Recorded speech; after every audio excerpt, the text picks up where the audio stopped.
After starting this outlet with the common nonsense, I opened up TikTok, not a Facebook, TikTok, Instagram, and YouTube. And ever since I've been talking about or talking to or with my community, black, brown community, about a lot of stuff, I've been basically what they would say, or what y'all call shadow ban. Um, but basically, again, like I've said it plenty of times, they actually program a lot of this stuff, and it's very easy to do it. You might be like, "Oh, you sound ridiculous." No, I'm not. I've contract worked and even did some coding. I'm gonna say my early days. I'm saying early days like I'm old. I'm not even 30 yet. But they program a lot of this bias and racist activity within these systems. That's why a lot of people are able to say the N word, um, full ER, even GA, and it stay posted. But we can't use terms like white. We can't use terms like cracker, and so forth and so on.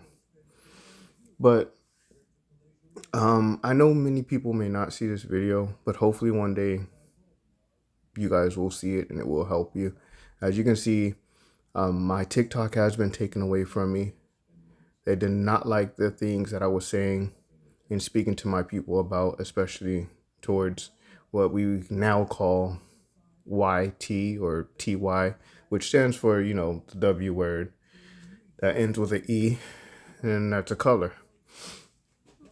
When it comes to my Instagram, they have taken that as well.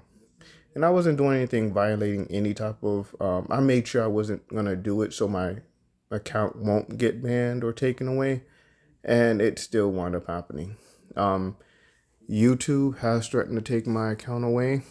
I think I showed a screenshot of that. Um, they haven't done so yet, but what they have done is limited all of my engagement. But so on, I'm still gonna say it. So I'm gonna be talking to my people. Um, And even the group that I'm about to talk about, I do consider y'all, even though y'all don't do the same, which I really don't even care anymore.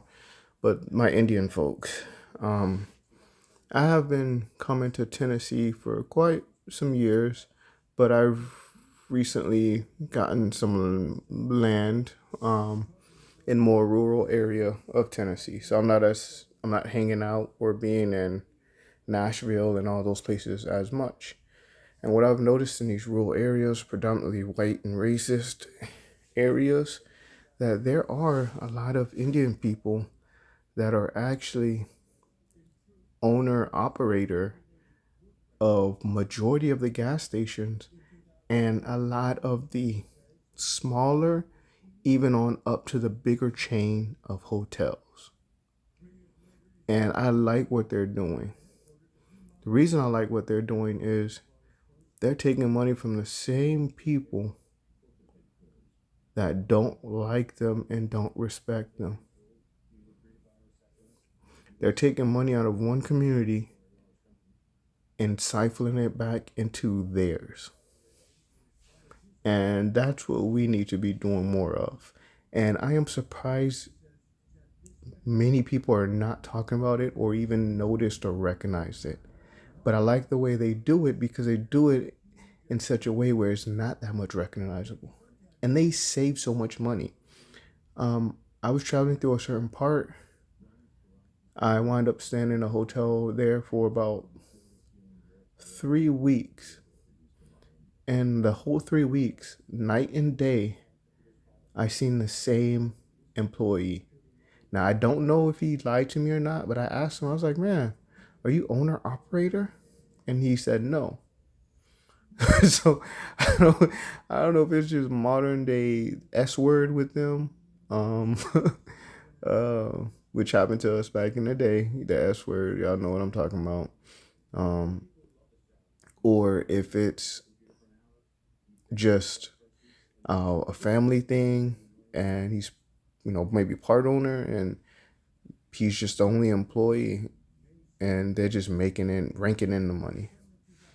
But I just want y'all to keep your eyes open. I just want to share that with y'all, that a lot of these rural areas, and it's not just Tennessee, it's also Alabama. A lot of the rural areas, there's a lot of our Indian folks that are owning these hotels and gas stations.